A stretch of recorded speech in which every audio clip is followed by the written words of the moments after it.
Welcome to the Tech Egg. Don't get scrambled. Enjoy the video. You need to start by confirming the facts. You have an iPhone XS, and you should verify your carrier offers 5G on your account. Once done, understand why this matters.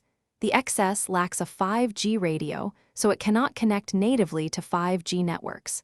Make sure to check your SIM and plan now because the next actions depend on that verification.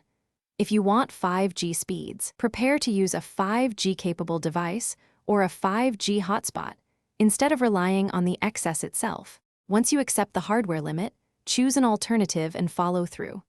If you buy a 5G phone or portable 5G hotspot, activate it on your carrier plan and insert your SIM if required.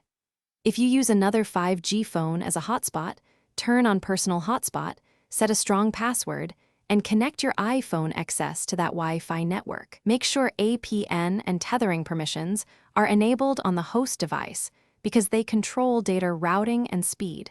This is why the host's settings matter. To finish, connect your iPhone XS to the 5G hotspot and test web pages or a speed test app to confirm faster throughput. If performance is poor, reboot both devices, toggle the hotspot off and on, and confirm the host device has good 5G signal and no data cap throttling. If problems persist, contact your carrier to check APN or tethering restrictions. Ultimately, upgrade to a 5G-capable iPhone when you need native 5G. That resolves compatibility limits at the hardware level. Thanks for watching. Consider subscribing if I helped unscramble your problems.